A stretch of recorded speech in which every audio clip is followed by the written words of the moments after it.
अपने परिवार के साथ खुशी खुशी जीवन जी रहा था। लेकिन उसकी जिंदगी उस समय बदल जाती है जब एक खतरनाक जादूगरनी उसे श्राप देकर एक डरावने रूप में बदल देती है और फिर उसे जिंदा ही कब्र में दफना देती है। 200 साल बाद अचानक एक दिन वह अपनी कब्र से आजाद हो जाता है और इस बदली हुई दुनिया में वापस लौट आता है। लेकिन सवाल यह है कि वह लड़का 200 साल तक कब्र में जिंदा कैसे रहा और जादूगरनी ने उसे यह श्राप क्यों दिया था। आज की इस कहानी में हम यह सब जानेंगे। तो कहानी शुरू होती है साल 1760 के समय से, जहां हम कॉलिन परिवार को देखते हैं। इस परिवार में केवल 3 लोग रहते हैं। इस परिवार में अपने माता पिता के साथ सिर्फ एक छोटा लड़का होता है जिसका नाम है बर्नबास। बर्नबास का परिवार बहुत ही अमीर था क्योंकि उसका कारोबार था। उन्होंने अमेरिका से कुछ दूरी पर समुद्र के पास एक टाउन बसाया जिसका नाम रखा गया कोलिन्सपोर्ट। आगे हम देखते हैं कि बर्नबास के पिता उसे समझाते हैं कि दौलत से बड़ा परिवार होता है, इसलिए हमेशा अपने परिवार का ख्याल रखना। कोलिन्सपोर्ट में बर्नबास के पिता ने अपने परिवार के लिए एक शानदार हवेली बनवाई जिसका नाम रखा गया कॉलिनवुड। कुछ ही सालों में उनका मछली पकड़ने का कारोबार तेजी से बढ़ने लगा। इस दौरान बर्नबास भी बड़ा होकर जवान हो चुका था। इसी जवानी के दिनों में उसका अफेयर घर में काम करने वाली एंजेलिक नाम की एक नौकरानी से हो गया। फिर एक दिन एंजेलिक बर्नबास से कहती है, मैं तुमसे बहुत प्यार करती हूँ और अब शादी करके पूरा जीवन तुम्हारे साथ बिताना चाहती हूँ। लेकिन बर्नबास शादी करने से मना कर देता है। इस बात से गुस्सा होकर एंजेलिक बर्नबास को अकेला कर देने के लिए काला जादू करती है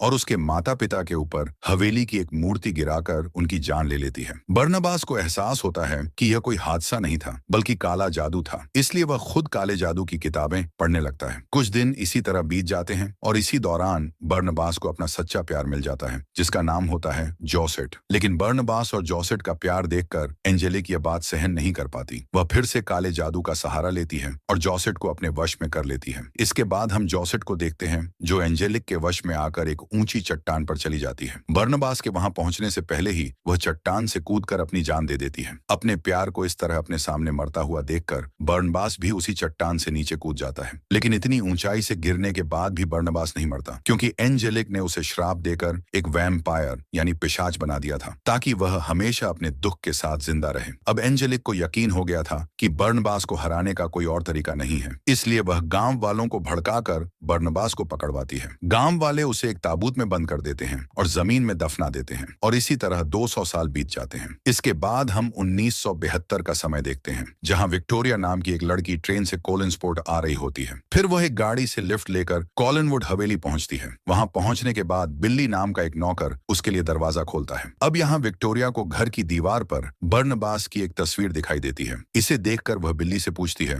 यह कौन है? तभी वहां एलिजाबेथ आती है और विक्टोरिया को बताती हैं कि यह बर्नबास की तस्वीर है जो कॉलिन परिवार का एक महान और नेक सदस्य था। यहाँ हमें पता चलता है कि एलिजाबेथ भी कॉलिन परिवार से हैं। उन्होंने अखबार में यह इश्तिहार दिया था कि उन्हें एक ट्यूटर की जरूरत है जो डेविड का ख्याल रख सके। एलिजाबेथ विक्टोरिया को बताती हैं कि इस बड़ी हवेली में अब बस कुछ ही लोग रहते हैं। एलिजाबेथ कहती हैं, यहाँ मैं, मेरी बेटी कैरोलिन, मेरा भाई रॉजर और उसका बेटा डेविड रहते हैं। इस पर विक्टोरिया एलिजाबेथ से डेविड की मां के बारे में पूछती हैं। एलिजाबेथ बताती हैं, समुद्र में डूबने से डेविड की मां की मौत हो गई थी, लेकिन डेविड इस बात को आज तक मान नहीं पाया। उसे लगता है कि वह अपनी मां को देख सकता है और उनसे बात भी करता है। इसके बाद एलिजाबेथ विक्टोरिया को अपनी बेटी कैरोलिन से भी मिलवाती है। कैरोलिन असल में थोड़ी शरारती और जिद्दी स्वभाव की लड़की होती है। अब रात के समय डिनर पर एलिजाबेथ विक्टोरिया को डेविड के पिता रॉजर से भी मिलवाती है। उसी डिनर टेबल पर एक साइकेट्रिस्ट डॉक्टर जूलिया भी आती है। दरअसल डेविड अभी भी अपनी मां को देख सकता है, जिसे लेकर एलिजाबेथ को लगा कि उसे एक मनोचिकित्सक की जरूरत है। इसी वजह से उन्होंने डॉक्टर जूलिया को बुलाया था जो पिछले 3 साल से वहीं रहकर डेविड का इलाज कर रही हैं। इसी बीच विक्टोरिया को थोड़ी दूर कोई सफेद चादर ओढ़े हुए नजर आता है। असल में डेविड यहाँ विक्टोरिया को डराने आया था, लेकिन वह नहीं डरी। अब आगे हम विक्टोरिया को देखते हैं जो अपने कमरे में कपड़े ठीक कर रही होती है। तभी वह देखती है कि कमरे के सामने कोई चादर ओढ़कर खड़ा है। उसे लगा कि डेविड फिर से उसे डराने आया है, इसलिए वह चादर हटाने जाती है, लेकिन चादर हटाते ही वहां जोसेट की आत्मा होती है। जोसेट की आत्मा विक्टोरिया को बताती है वह आ रहा है। यह कहकर आत्मा कुछ दूर चलती है और फिर गायब हो जाती है। अब दूसरी तरफ हम कुछ मजदूरों को देखते हैं जो जेसीबी से खुदाई कर रहे थे। खुदाई के दौरान उन्हें जमीन के नीचे कुछ सख्त चीज महसूस होती है। जब वे मिट्टी हटाते हैं तो उन्हें एक ताबूत मिलता है। असल में बर्नबास उसी ताबूत में कैद था। यह देखकर जब उनका सुपरवाइजर ताबूत पर लगी चेन को काटता है, तभी बर्नबास अपनी कैद से आजाद हो जाता है। बाहर आते ही वह सभी मजदूरों पर हमला कर देता है और एक एक करके उनकी जान ले लेता है। इसके बाद वह अपने घर यानी कॉलिनवुड हवेली पहुंचता है। गार्डन में उसकी मुलाकात बिल्ली से होती है। वह बिल्ली को हिप्नोटाइज करके अपने वश में कर लेता है और उससे पूछता है क्या इस घर में अब भी कॉलिन परिवार के लोग रहते हैं, जिस पर बिल्ली हाँ में जवाब देता है। इसके बाद बर्नबास घर के अंदर जाता है और हवेली की शाही चीजों को देखने लगता है। वह इन चीजों के बारे में बिल्ली को बताने लगता है। इसी दौरान उसे कैरोलिन और डेविड भी मिलते हैं। बर्नबास को देखकर कैरोलिन सोचती है कि शायद वह कोई पागल है जो शराब पीकर आया है, लेकिन डेविड उसे दीवार पर लगी बर्नबास की तस्वीर दिखाता है। इस पर बर्नबास कहता है यह मेरी ही तस्वीर है। जब मैं यहाँ खड़ा था तब एक महान कलाकार ने इसे बनाया था। इतने में एलिजाबेथ वहां आती है और बच्चों को बर्नबास से दूर रहने को कहती है। डेविड कहता है यह खुद को हमारा रिश्तेदार बता रहा है, लेकिन एलिजाबेथ उसे एक धोखेबाज समझती है। वह बर्नबास को एक दूसरे कमरे में ले जाकर कहती है अगर यह कोई मजाक है तो इसे यहीं खत्म करो। बर्नबास खुद को साबित करने के लिए एक गुप्त दरवाजा खोलता है और एलिजाबेथ को वहां से होते हुए एक खुफिया तहखाने में ले जाता है। इस तहखाने के बारे में एलिजाबेथ को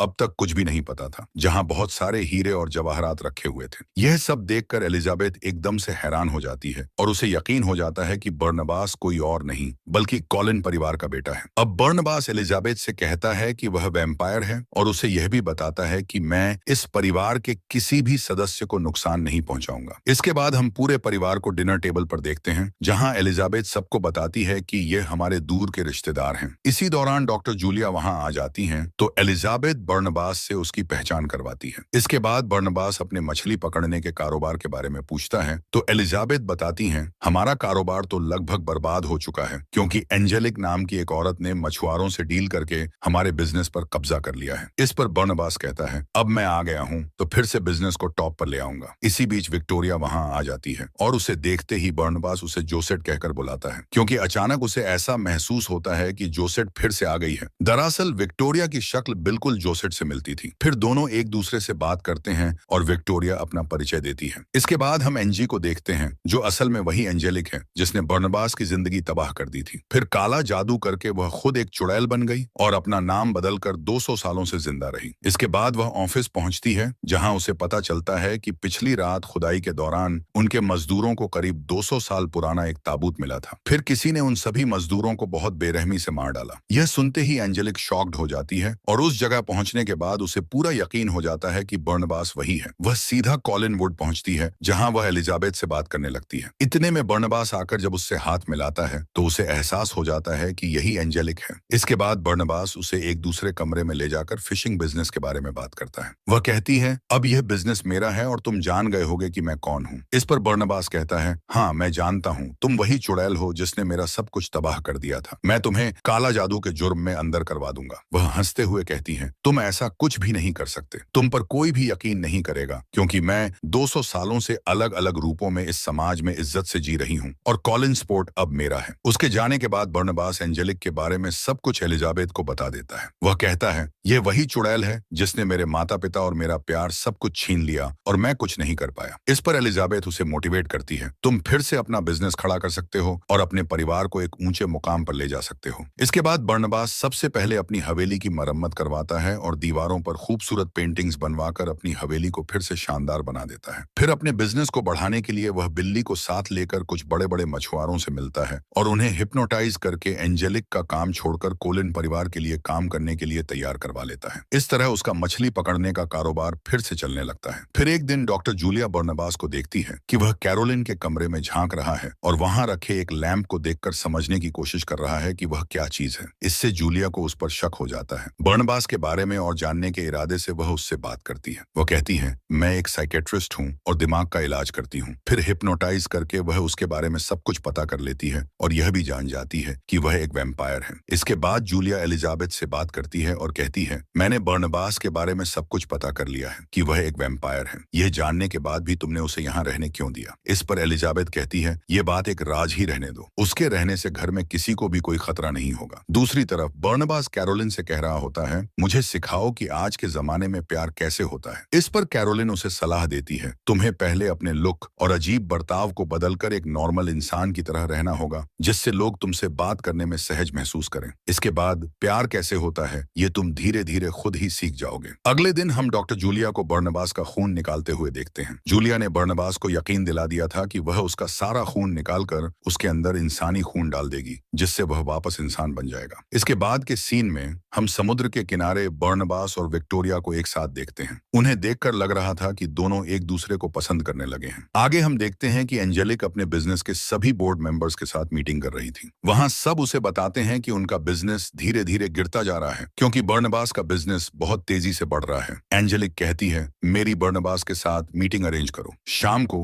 वह बर्नबास से मिलती है और उसे एक चेक देते हुए कहती है, ये पैसे लेकर फिशिंग बिजनेस छोड़ दो। लेकिन बर्नबास ऐसा करने से मना कर देता है। तब एंजेलिक उसके पास जाकर उसे मनाने की कोशिश करते हुए कहती है, हम दोनों साथ में मिलकर बिजनेस चलाते हैं। लेकिन बर्नबास फिर भी तैयार नहीं होता। वह कहता है, जो तुमने मेरे साथ किया वह मैं कभी नहीं भूल सकता। इधर विक्टोरिया को रात में एक सपना आता है जिसमें वह अपना बचपन देखती है। असल में बचपन से ही उसे जोसेट की आत्मा दिखाई देती थी और वह उससे बातें भी किया करती थी। लेकिन उसके माता पिता उसकी इस बात को समझ नहीं पाए और उसे पागल समझकर मानसिक अस्पताल भेज दिया। तभी उसकी नींद खुल जाती है और वह अपने सामने जोसेट की आत्मा को खड़ा देखती है। इसे देखकर वह आत्मा के पीछे पीछे चलने लगती है। आत्मा हवेली में लगे झूमर के ऊपर जाकर ठीक उसी तरह कूद जाती है जैसे उसने आत्महत्या की थी। अगले दिन बर्नबास सबकी सहमति से घर में एक पार्टी रखता है जिसमें वह शहर के कई लोगों को आमंत्रित करता है। पार्टी के दौरान बर्नबास देखता है कि डेविड एक कमरे के बाहर खड़ा है और कहता है कि उसके पिता ने किसी को अंदर जाने से मना किया है। यह सुनकर बर्नबास समझ जाता है कि अंदर कुछ गड़बड़ हो रही है। जब वह कमरे की खिड़की से लटक कर अंदर झांकता है तो देखता है कि डेविड के पिता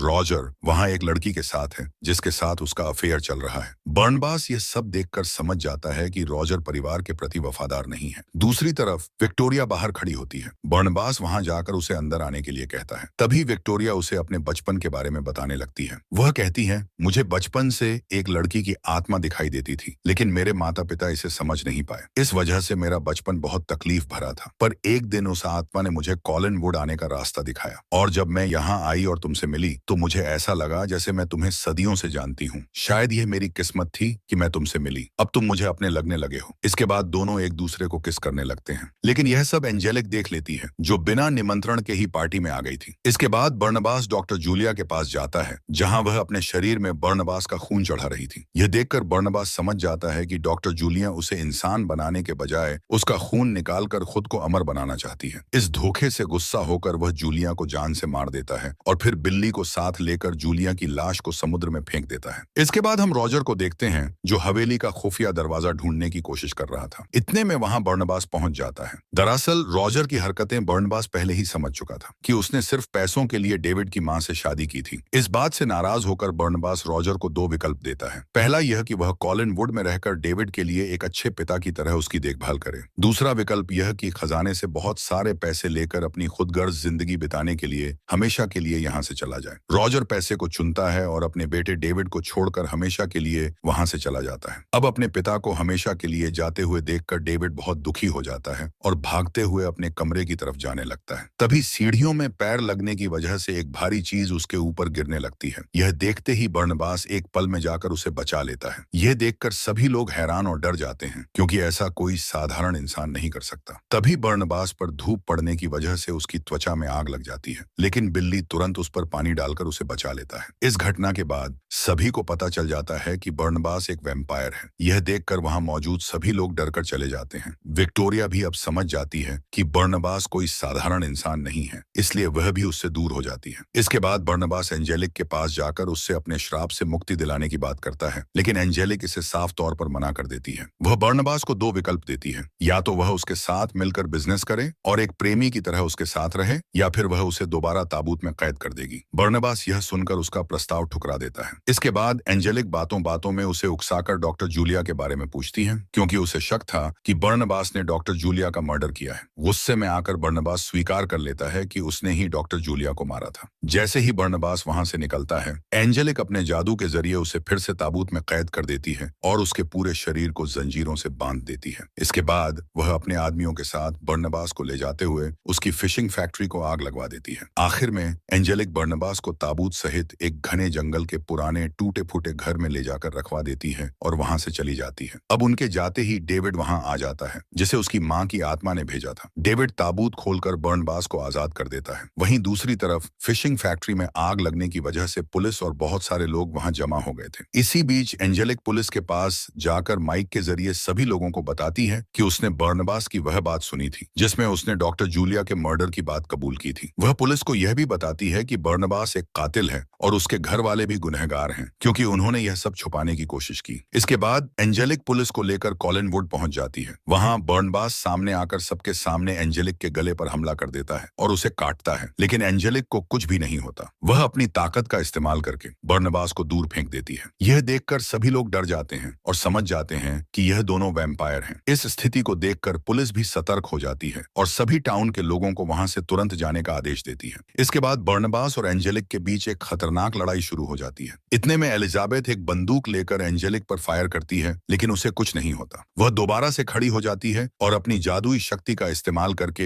हवेली की चीजों को जीवित कर देती है। वह एक सांप को एलिजाबेथ पर अटैक करने के लिए भेजती है और हवेली में चारों तरफ आग लगा देती है। फिर एक पुतले की मदद से बर्नबास को जकड़ लेती है। इसी दौरान हमें पता चलता है कि एंजेलिक ने अपनी जादुई शक्तियों से कैरोलिन को एक खूंखार वुल्फ में बदल दिया था। कैरोलिन सामने आकर एंजेलिक पर टूट पड़ती है और उसे मारने की कोशिश करती है, लेकिन एंजेलिक अपनी ताकत से उस पर भारी पड़ती है और कैरोलिन को मारकर बेहोश कर देती है। इसके बाद एंजेलिक बर्नबास के पास जाकर उसे मारने वाली होती है। वह कहती है, मैंने तुम्हारा सब कुछ तबाह कर दिया और डेविड की मां डूबकर नहीं मरी थी, बल्कि मैंने ही उसे मारा था। तभी वहां डेविड आकर कहता है, उसे छोड़ दो, नहीं तो मेरी मां तुम्हें मार डालेगी। इसी दौरान हम देखते हैं कि डेविड की मां की आत्मा सामने आती है और अपनी शक्ति से एंजेलिक पर हमला कर देती है। एंजेलिक बड़े से झूमर से टकराकर गिर जाती है। इसके बाद बर्नबास भी उस पुतले की जकड़ से छूट जाता है और सबको बाहर जाने के लिए कहता है। फिर वह एंजेलिक के पास जाता है और उसे समझ आता है कि एंजेलिक जैसी चुड़ैल का अंत इस झूमर के टूटने से होना था। अब देखते ही देखते एंजेलिक की मौत हो जाती है। दूसरी तरफ हम विक्टोरिया को देखते हैं जो उसी चट्टान की ओर जा रही होती है जहां से गिरकर जोसेट ने आत्महत्या की थी, क्योंकि वह जान चुकी थी कि बर्नबास एक वैम्पायर है और एक साधारण इंसान और एक वैम्पायर कभी एक नहीं हो सकते। अब बर्नबास उसे ढूंढते हुए जल्दी से उस चट्टान पर पहुंच जाता है और गिरने से पहले उसे पकड़ लेता है, पर वह कहती है, हम दोनों कभी भी एक नहीं हो सकते क्योंकि मैं एक साधारण इंसान हूँ। अब एक ही रास्ता है, तुम मुझे भी अपनी तरह वैम्पायर बना दो। लेकिन बर्नबास इस बात के लिए राजी नहीं होता। इसके बाद विक्टोरिया उस चट्टान से नीचे गिर जाती है। उसे बचाने के लिए बर्नबास उससे पहले उसे काट लेता है, जिससे विक्टोरिया नीचे गिरने के बाद भी नहीं मरती, बल्कि वह भी एक वैम्पायर बन जाती है। अब ये दोनों एक दूसरे को देखकर खुश हो जाते हैं क्योंकि दोनों एक जैसे हो गए हैं और हमेशा एक साथ रहेंगे। कहानी के आखिर में हमें समुद्र की गहराई में डॉक्टर जूलिया की लाश दिखाई जाती है, जिसकी आंखें खुल जाती हैं क्योंकि बर्नबास ने उसे काट कर मारा था, जिससे वह भी एक वैम्पायर बन चुकी थी। और इसी के साथ कहानी यहीं पर खत्म हो जाती है। दोस्तों, उम्मीद है कि यह कहानी आपको पसंद आई होगी। मिलते हैं आपसे एक और मजेदार कहानी के साथ।